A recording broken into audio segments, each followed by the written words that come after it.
Hello everyone. मैं प्रिया तिवारी आपकी जीए mentor एक बार फिर से आपका स्वागत करती हूँ आपके अपने YouTube channel text book banking पर। जैसा कि आप सबको पता है कि आईबीपीएस क्लर्क का जो नोटिफिकेशन है वो आउट हुआ था। 21 अगस्त लास्ट डेट थी फॉर्म को फिलअप करने की, लेकिन कल रात में हमें पता चला कि इस लास्ट डेट को एक्सटेंड कर दिया गया है और अब आप 28 अगस्त तक फॉर्म को फिलअप कर सकते हैं। तो ये तो ठीक है, आप लोगों को पता है, एक तरीके से आप लोगों को अपॉर्चुनिटी मिल गई। जिन लोगों ने फॉर्म को फिल नहीं किया था, किसी भी रीजन की वजह से नहीं फिल कर पाए थे, तो अब वो भी फॉर्म को फिल कर सकते हैं क्योंकि अब 28 अगस्त तक का टाइम आपको मिल गया है। लेकिन आप में से ऐसे बहुत सारे स्टूडेंट हैं जिन्होंने फॉर्म में बहुत सारी मिस्टेक कर दी है, बहुत सारी गलतियां कर दी हैं। कुछ लोगों ने छोटी छोटी गलतियां की हैं और कुछ लोगों ने बहुत बड़ा ब्लंडर कर दिया है। तो इसका सॉल्यूशन क्या है, और अगर आपने मिस्टेक किया है तो क्या आपका फॉर्म रिजेक्ट हो जाएगा, क्या आपको फिर से फॉर्म फिलअप करना चाहिए? आपके हर एक सवाल का जवाब मिलेगा आज के इस वीडियो में। तो सेशन को स्टार्ट करने से पहले एक बार जल्दी से आप लोग वीडियो को लाइक एंड शेयर कर दीजिए सो दैट और भी स्टूडेंट्स हमारे साथ कनेक्ट हो सके।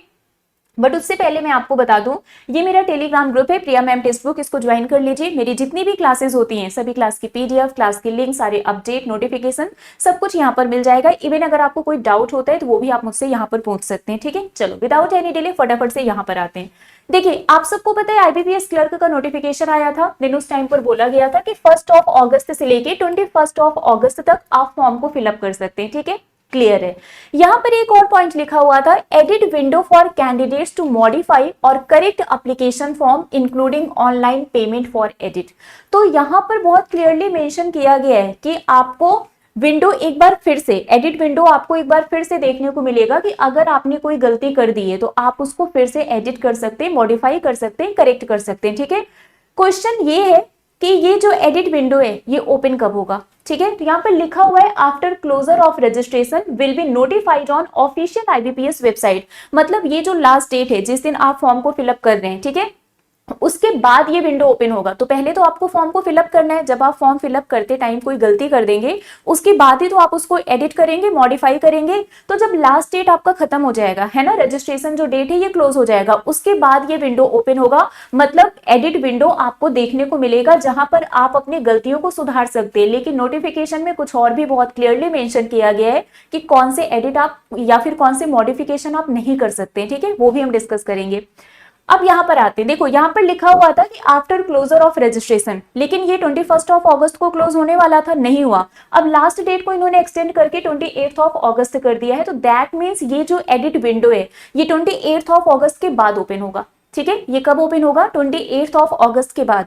लेकिन यहाँ पर कुछ इंपॉर्टेंट पॉइंट्स आप लोगों के लिए जानना जरूरी है, बहुत ध्यान से सुनना, ध्यान से समझना, क्योंकि आपके हर एक सवाल का जवाब अब यहीं से मिलने वाला है। ठीक है, चलो। After the closing date for receipt of the online application, candidates will be provided for a period of 2 or 3 days edit window to enable candidates to correct or modify online application from wherein candidates will be allowed to resubmit application after making requisite correction changes in online application data as per their requirement। तो यहाँ पर बोला गया है कि जब registration close हो जाएगा उसके बाद आपको 2 से 3 दिन के लिए एक एडिट विंडो मिलेगा जिसमें आपने जो भी गलतियां की हैं आप उसको मॉडिफाई कर सकते हैं, आप उसको चेंज करके फॉर्म को रीसबमिट कर सकते हैं। मतलब एक बार जो आपने फॉर्म को सबमिट किया है और उसमें आपने जो भी गलतियां की हैं आप उसको सही करके, आप उसको मॉडिफाई करके, आप उसको सुधार के फिर से रीसबमिट कर सकते हैं। क्लियर है? ठीक है, तो that means edit window open होगा। ओके, चलो। अब कुछ इंपॉर्टेंट पॉइंट्स है regarding the edit window for candidates to modify और करेक्ट एप्लीकेशन फॉर्म। अब यहां से बहुत ध्यान से सुनना कि कौन कौन से मॉडिफिकेशन आप कर सकते हैं और कौन कौन से नहीं कर सकते। ठीक है, ध्यान से सुनना। Only those candidates will be allowed to make correction in the application form who have successfully submitted their completed online application form along with payment of requisite fees intimation charge within the specified period of application registration। मतलब यहाँ पर सिर्फ वही student, मतलब सिर्फ ऐसे student इसको edit कर सकते हैं, मॉडिफाई कर सकते हैं जिन्होंने फॉर्म को कंप्लीटली फिल किया था। मतलब अगर कोई ऐसा स्टूडेंट है जिन्होंने सिर्फ रजिस्ट्रेशन किया था, फॉर्म को सबमिट नहीं किया था, तो उनको ऑप्शन नहीं मिलेगा। किसी ने फीस को सबमिट नहीं किया था, ठीक है, तो उनको भी ऑप्शन नहीं मिलेगा। मतलब जिन्होंने फॉर्म को कंप्लीटली सबमिट कर दिया है फिल करके, सिर्फ उनको ऑप्शन मिलेगा कि आप यहाँ पर एडिट या मॉडिफाई कर सकते हैं। क्लियर है? पहला पॉइंट ये है। Candidate will be allowed to correct and resubmit the modified corrected application only once during the edit window to modify correct application। आपने एक बार सारी चीजों को करेक्ट कर दिया, ठीक है, आपने सबमिट कर दिया। ये मैं नेक्स्ट टाइम बता रही हूँ, जब आप एडिट कर रहे हैं, मॉडिफाई कर रहे हैं, मतलब एडिट विंडो में जब आप एडिट कर रहे हैं, तो आपने चीजों को फिल कर दिया, मॉडिफाई कर दिया, करेक्ट कर दिया, आपने सबमिट कर दिया। बाद में आपको याद आया कि अरे वो वाला पॉइंट तो गलत रह गया था, मैंने उसको सही किया ही नहीं था, दोबारा आपको चांस नहीं मिलेगा। आप सिर्फ एक बार एडिट करके सबमिट कर सकते हैं। तो इसलिए सबमिट करने से पहले एक बार हर एक पॉइंट को अच्छे से चेक कर लेना, क्योंकि आपको सिर्फ एक बार चांस मिलेगा उसको एडिट करने के लिए। बहुत क्लियरली लिखा हुआ है, candidate will be allowed to correct and resubmit the modified corrected application only once during the edit window to modify. ठीक है, सिर्फ एक बार ही आपको यहाँ पर मौका मिलेगा, दोबारा नहीं। तो इसलिए सबमिट करने से पहले एक बार अच्छे से आप चेक कर लेना, ठीक है। एंड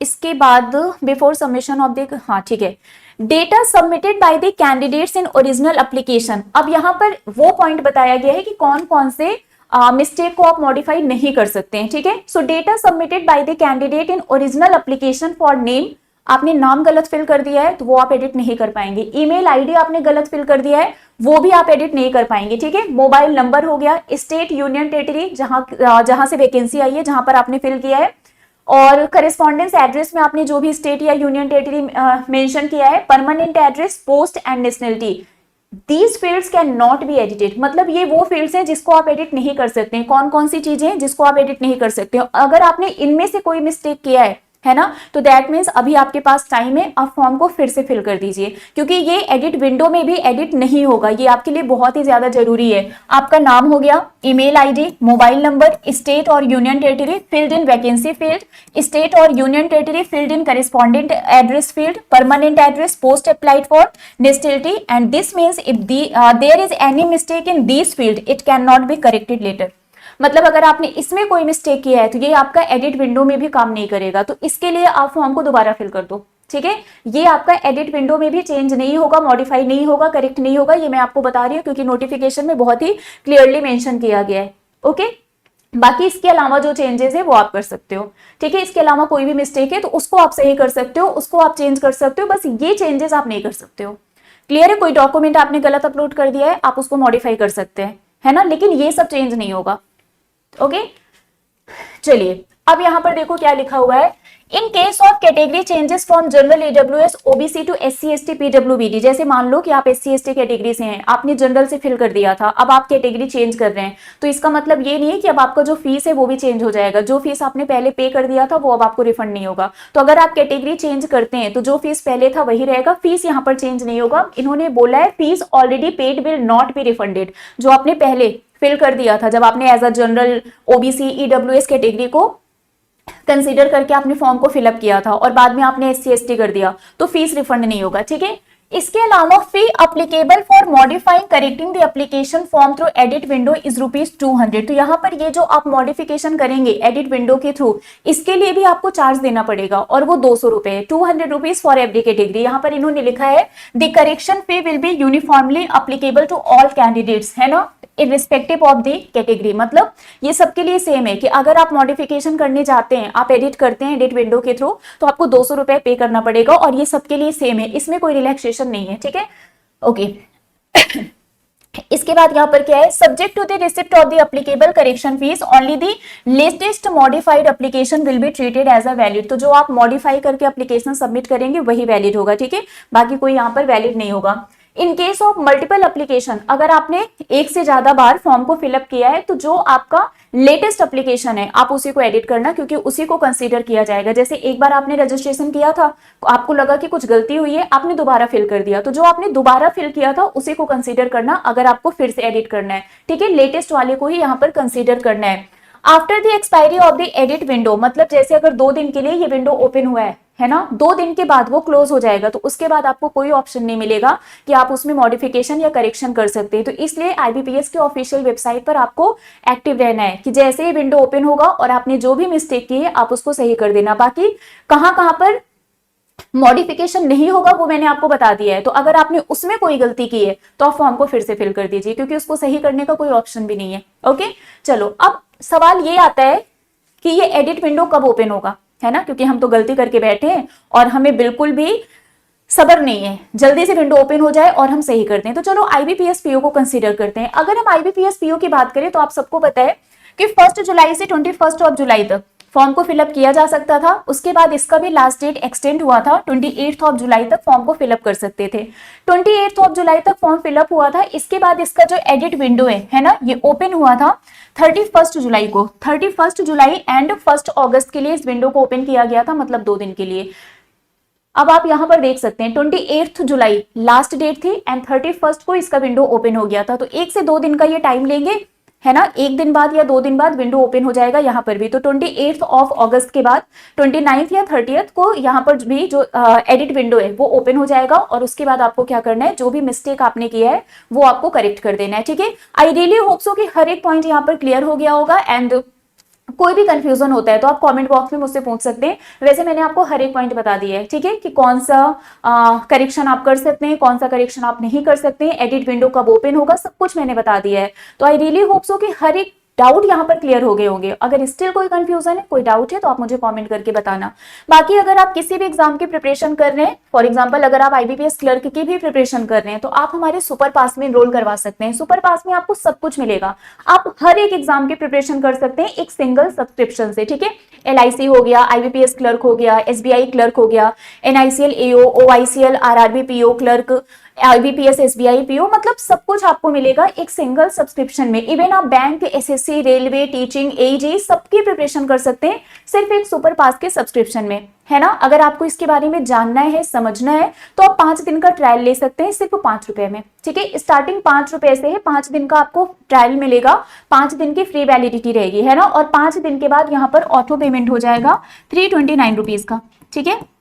5 दिन के बाद यहाँ पर 329 रुपीज का ऑटो पेमेंट हो जाएगा और ये 3 मंथ के लिए होगा, ये आपका 3 मंथ के लिए होगा। तो आप 5 दिन का ट्रायल ले सकते हो। और अगर आपको ऑटो पेमेंट नहीं करना है ना, तो आप उसको कैंसिल भी कर सकते हैं। तो आप 5 दिन का ट्रायल लीजिए, 5 दिन देखिए, अच्छे से एक्सप्लोर करिए, आपको समझ आता है तो आप आगे उसको एक्सटेंड कर दीजिएगा, नहीं समझ में आता है तो बंद कर दीजिएगा, ठीक है। मैं बोलूंगी, आपको रिकमेंड करूंगी कि एक बार आप 5 दिन का ट्रायल लें, ठीक है। 5 दिन का ये ट्रायल रहेगा, उसके बाद ऑटो पेमेंट के थ्रू 329 रुपीज में ये आपका 3 महीने के लिए वैलिड रहेगा। तो 3 महीने आप बिल्कुल फ्री में प्रिपरेशन कर सकते हैं सिर्फ 329 रुपीज में। लेकिन ये 5 दिन के ट्रायल के बाद अगर आप करते हैं तो, या फिर अगर आप डायरेक्टली चाहें तो 3 मंथ का भी सब्सक्रिप्शन ले सकते हैं। लेकिन एक बात का ध्यान रखिएगा कि आपको कोड यूज करना है प्रियथी। जब आप इस कोड को यूज करेंगे तभी आपको डिस्काउंट मिलेगा, अदरवाइज यहाँ पर बिना डिस्काउंट वाला जो अमाउंट है वो थोड़ा ज्यादा है। तो अगर आप 5 रुपए का भी यहाँ पर ट्रायल लेते हैं तो हो सकता है स्टार्टिंग में तो आपको लग रहा है चलो सिर्फ 5 रुपए की बात है ना, कर लेते हैं, कोड नहीं यूज करते हैं। लेकिन जब ऑटो पेमेंट होगा तो वहां पर फिर वो डिस्काउंटेड अमाउंट नहीं होगा, फिर वो ओरिजिनल प्राइस ही लगेगा, तो वो आपके लिए थोड़ा महंगा पड़ सकता है, ठीक है। और अगर आप डिस्काउंट यूज कर, ये कूपन कोड यूज कर लेंगे तो आपको डिस्काउंटेड प्राइस में आपका ऑटो पेमेंट भी होगा, ओके। तो फटाफट से सुपर पास में एनरोल करवा लीजिए और अपने प्रिपरेशन को अप टू डेट रखिए, इनहेंस करिए। ये मेरा टेलीग्राम ग्रुप है प्रिया मैम टेक्स्ट बुक, इसको ज्वाइन कर लीजिए। मेरे हर एक क्लास के पीडीएफ, क्लास के लिंक, अपडेट, नोटिफिकेशन सब कुछ यहाँ पर मिल जाएगा। अभी के लिए फिलहाल बस इतना ही है।